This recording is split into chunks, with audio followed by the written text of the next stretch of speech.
Hello, Paul James here. Thank you for tuning in. It's been 72 hours since the beginning of my political protest in Toronto, Canada against the Canadian judicial system on a discrimination claim that I filed against York University in 2012.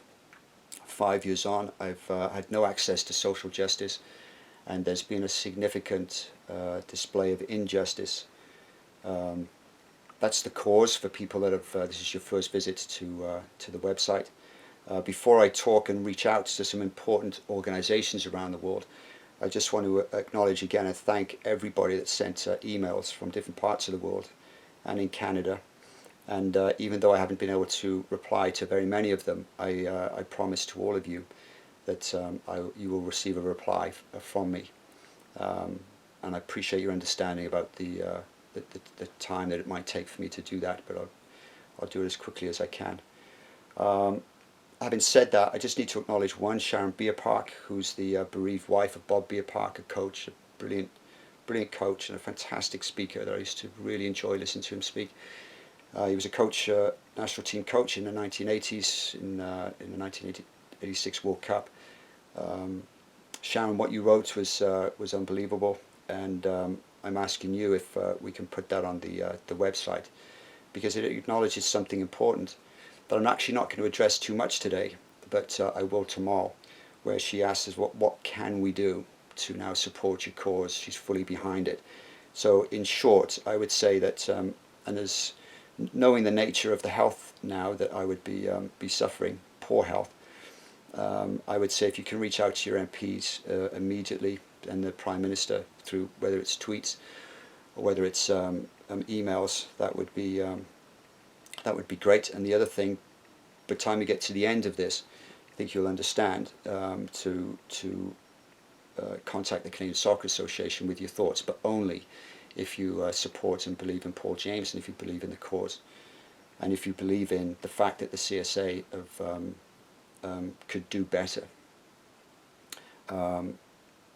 Sorry for the length of this if it goes beyond 10 minutes. I'm trying to keep it under 10 minutes.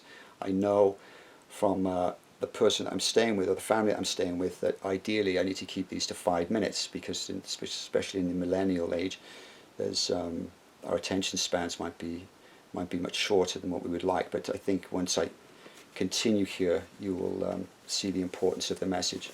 Rather I don't cut it off early. It's more important that I get everything out I need to say.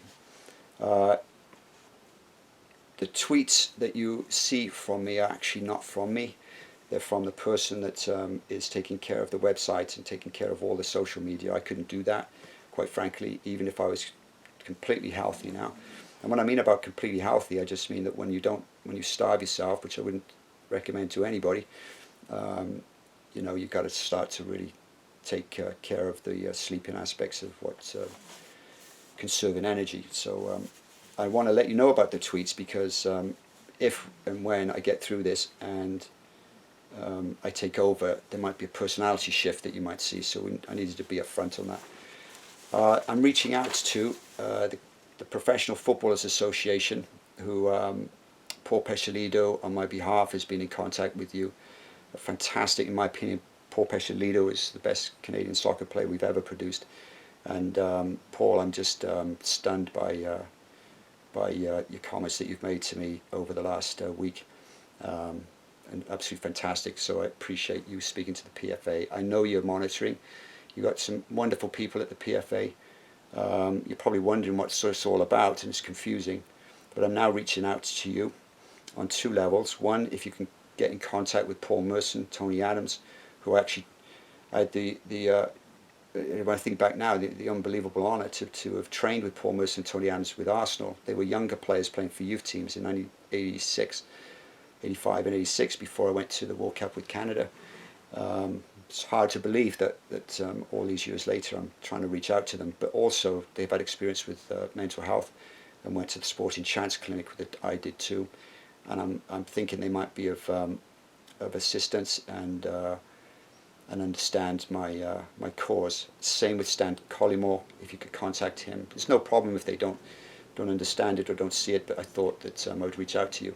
And on a bigger level with the Professional Footballers Association, I want you to know that this is a much, even though it's an esoteric a platform that I'm looking at in terms of my own justice, the outreach is much, much bigger, which is to end the war on people that I'll talk about in a little bit.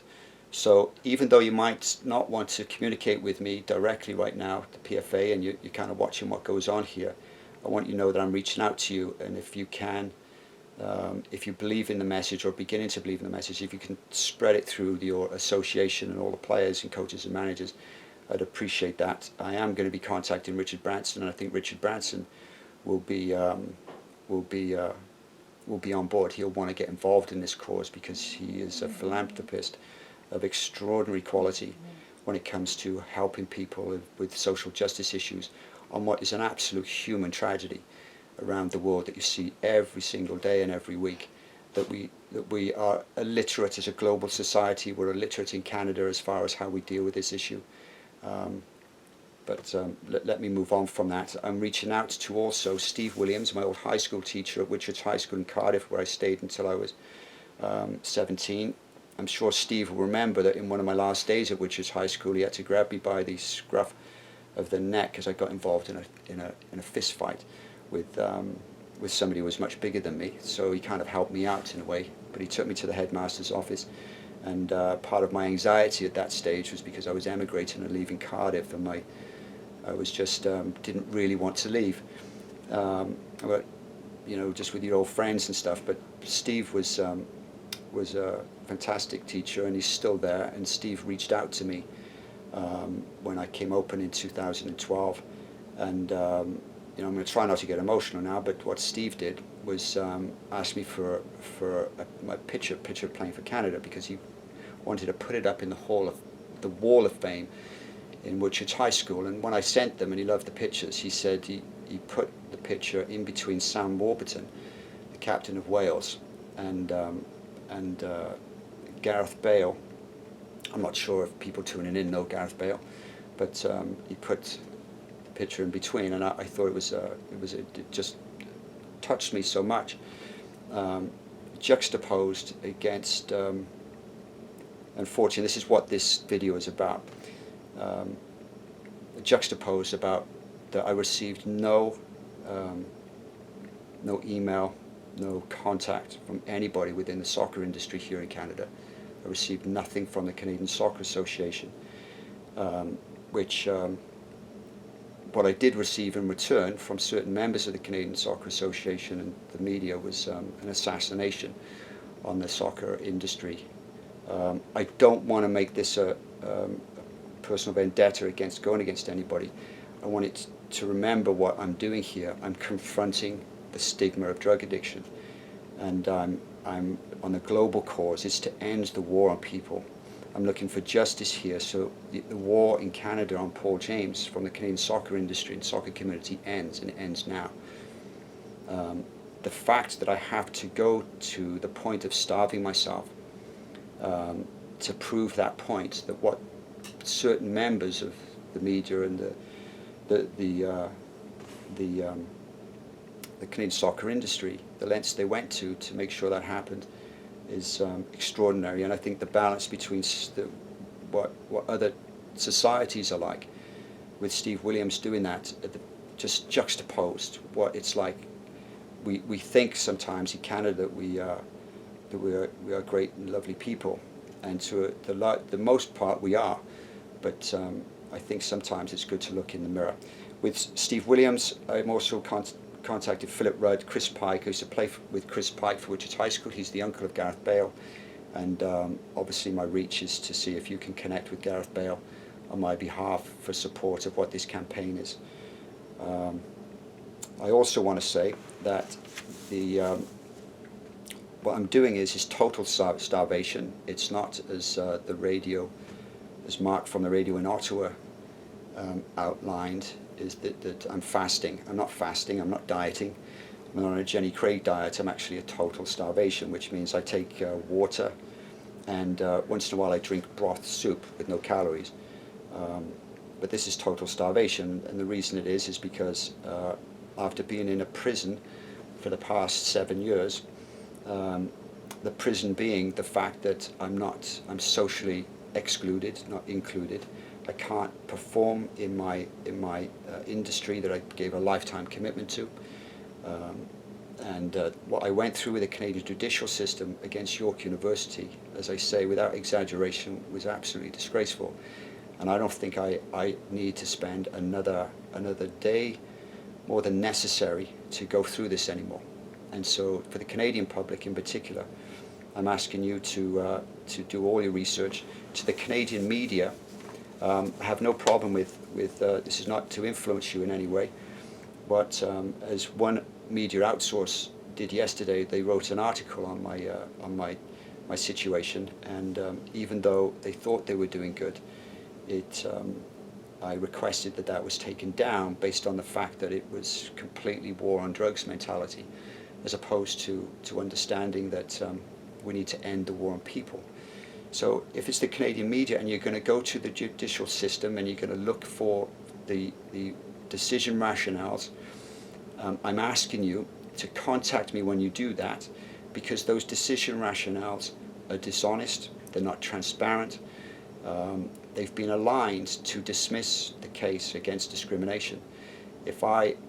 And this problem with the system, I don't want to get too much into that now, but I'm asking the media to be sensitive to that, and you need to know the full facts, the transparency of evidence, then you can write a more objective point of view. That's what I'm fighting for, and I think if you can keep that in mind, I'd appreciate it. I'm going to give a war analogy now. Gabor Mate, a preeminent voice around the world on substance addiction. He is, on the side that I'm proud to be Canadian. I'm proud to be Canadian because somebody like Gabor Mate.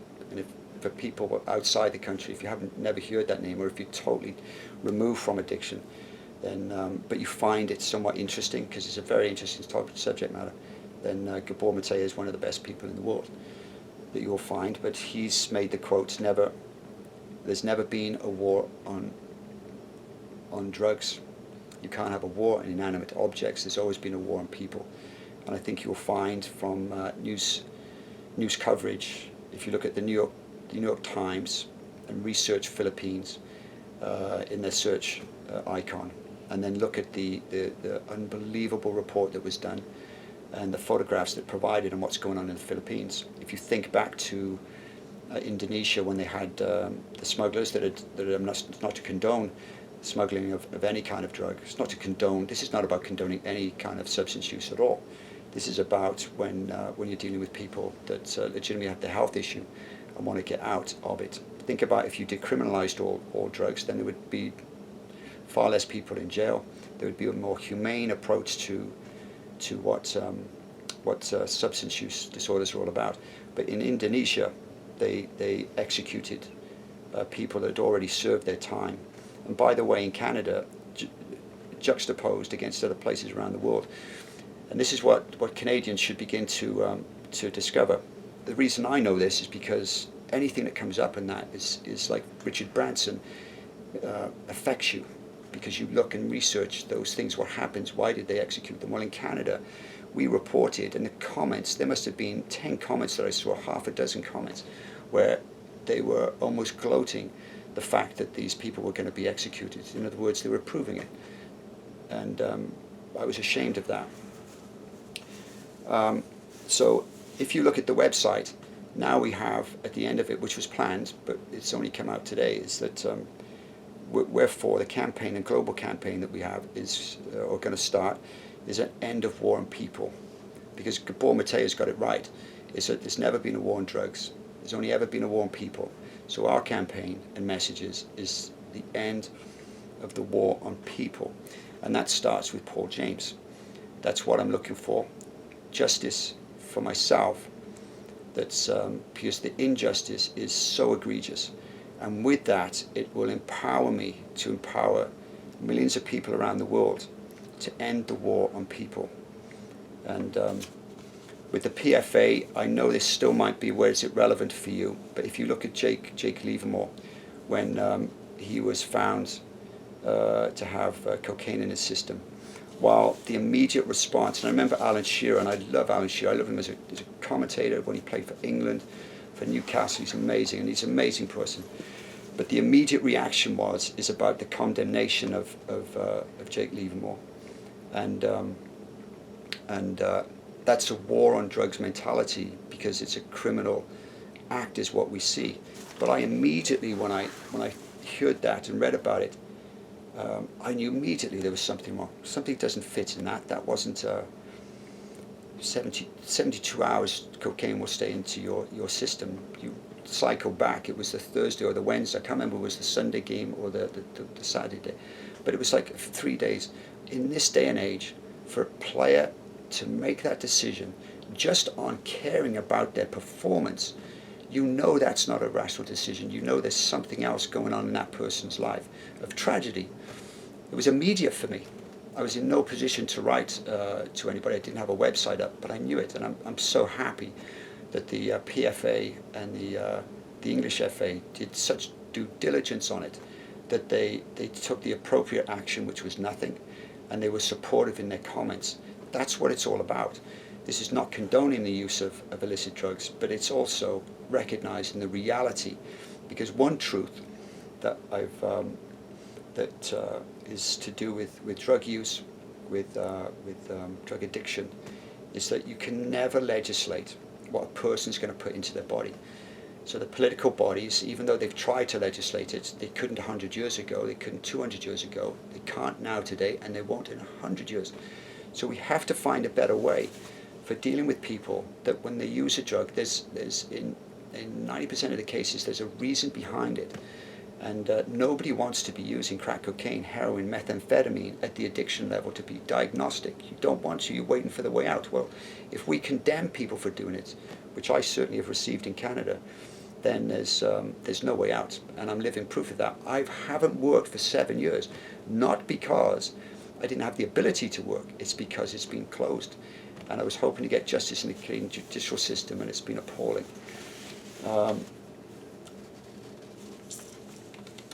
So to end the war on people, I just want to say about my circumstance is that with my cause and what I'm doing is that I don't want to die. I don't even want to harm myself, but it's a kind of an indication of how bad things have been here with addressing and confronting the drug stigma, and to keep your dignity, to keep the respect, is that I'm doing this. I'm reaching out to those organizations, because unfortunately the support that I've received in Canada has been appalling. So if I could tell you this, and I'm now talking to the board of directors of the Canadian Soccer Association, and in particular Victor Montagliani, who's the leader of the organization. How do you justify that when you have a soccer alumnus that I've heard from nobody from your organization, first of all in 2012, and now today in 2017, with any kind of compassion, with any kind of concern for what a Canadian alumnus is going through on a health level and on a political issue, which is, I ask you this, Victor, that when you say about that, when you criticize on a global basis that football has lost its moral compass, and when you go to England and speak about England and so kind of critique why England hasn't been to the World Cup in all this time, when England is the home of football, it's where every top coach and every top player, with the exclusion of a few in other parts of the world, but even those players are really desirous of being part of the England football culture. How can you justify, knowing what Canada has done on a World Cup level and their men's team, justify even making those comments about England? To me, England are a fantastic team. They maybe underperform on the World Cup level, but it's there's variable reasons why that is. And knowing England went to get the World Cup, I went to University of Liverpool in 2003. Jane Baker came from the English FA and talked about the campaign, how disappointed they were they didn't get the World Cup in 2006, and what were they going to do over the next 15 years to make sure that they got the World Cup in 2018, 2022, and she was brilliant with what she said. And England were brilliant in what they did on a global campaign, goodwill campaign to get the political, and they still didn't get the World Cup. It was a disgrace to me, and I was just so relieved that they were the architects, along with the United States, in unearthing the corruption that went on in FIFA. Well, I'm saying to you, Victor, how can you possibly say that football has lost its moral compass when in Canada, with the Canadian Association, you are more interested in how many other people you hire?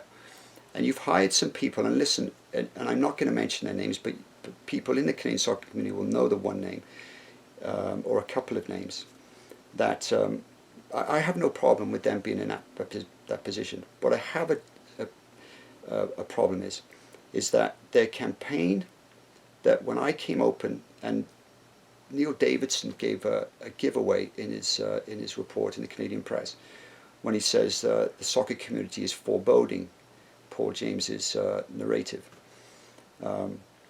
That sets it up for what happened.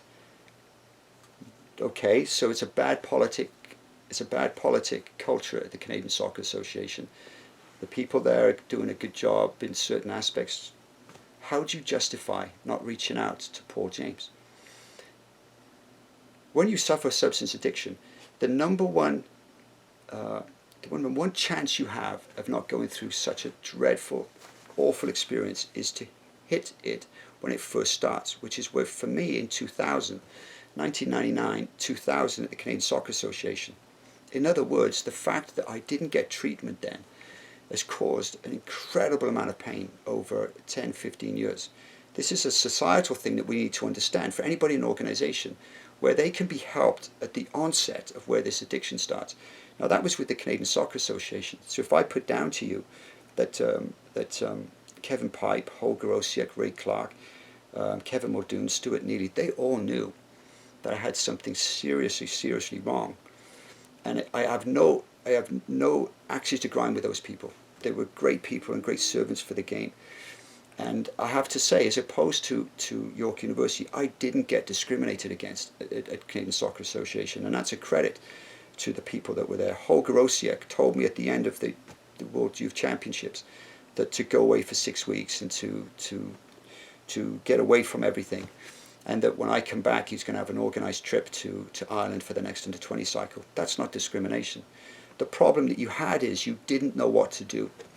And I respect that, and I understand it now that I know it. But my path from then, and now when I came open, for you guys as an association to not reach out, particularly, and I'm just waiting, and I'm actually going to put a deadline on it for you, but to go 72 hours without no contact, knowing that you know the assassination I have had from certain people in the amateur media, from some persons at the Sportsnet, and some people that work for you. This has been an assassination. Like Charlie Hebdo, let's say, because I've made comments that were truthful comments in my narrative, that I gave every opportunity to those people to talk to me and everything before the book came out. To be assassinated was unfair and incorrect and wrong. What makes it worse is that you're not reaching out now. Hence my search for global support in this campaign, and to finish off, that my reach out to you, Victor, the board of directors of the Canadian Soccer Association, to the women's team, to the men's team. I think you know me well enough by now, because if you haven't, you've underestimated Paul James. York University certainly have underestimated Paul James, and so have the Canadian judicial system. I am not ending this. This is going to go all the way. So to paint the picture for you, how is that going to be reflective on the Canadian Soccer Association based on my dialogue just now? What you guys missed is that the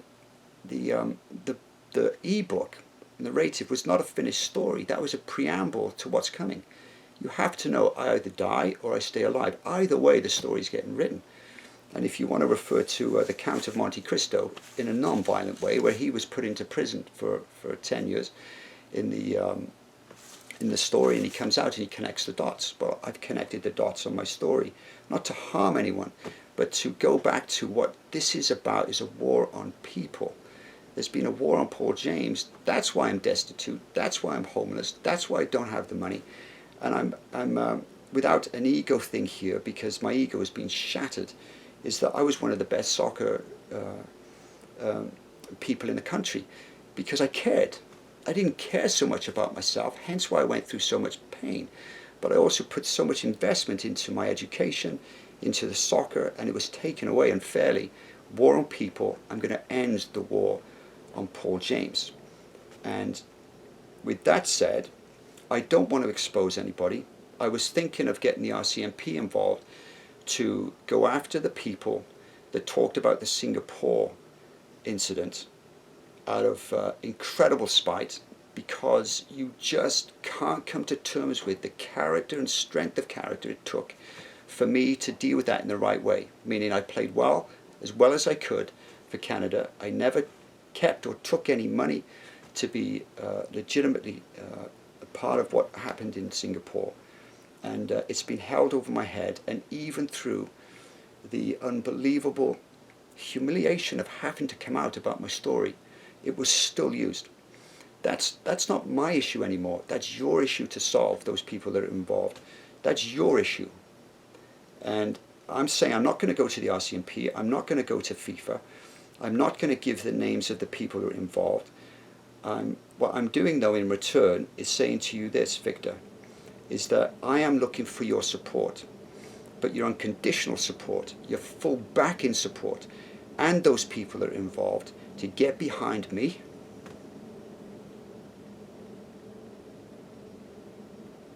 and the other people that have written into me, because I believe this is going to be galvanizing.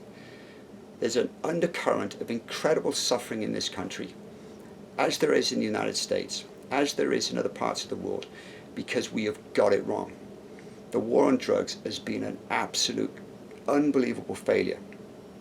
Watch Richard Branson's Sons, Breaking the Taboo. It will be the first start of the story, what we need to begin to address. Football is an unbelievable vehicle to start social change. And I'm presenting to you, Victor, get behind me. I don't even need an apology from your association or any of those people. What I need is your support. And think about it. I'm going against York University, the Canadian judicial system, and a political system. And I'm on my own doing it. I'm telling you to get behind me, to give me the strength to be able to get through it, to make them accountable. I could even forgive York University, because the best that York University can do in my situation, I didn't ever want to leave coaching, and you all know it. I didn't ever want to lose my soccer analyst job, and you all know it. You all should know that the number one social determinant of recovery and help, support for somebody in my situation is to keep employment or to get employment. It was assassinated from me. And York University had their opportunity, but they didn't know what to do. So what they did is, it's easy then to move that person out. We don't know what to do, so we move him out. That happens all over the world. That happens to our incredible detriment because of unbelievable illiteracy and misunderstanding. Societies are stigmatized, meaning stigmatized is to disgrace somebody. I'm stigmatized, I mean I'm disgraced. I should be left in a corner, I shouldn't have to work anymore, I should have no social status. And society thinks that that's the right way to do. We got to penetrate that status. I leave that with you, and thank you for everybody listening, because I'm kind of feeling queasy now. Again, don't worry about me right now. I've been through this before. I've been 7 days, and I will for sure not humiliate anybody, because I know this is a horrendous thing that I'm taking on, because after about the 7th or 8th day, the weight loss is unbelievable. So I will have the dignity to not appear in front of camera,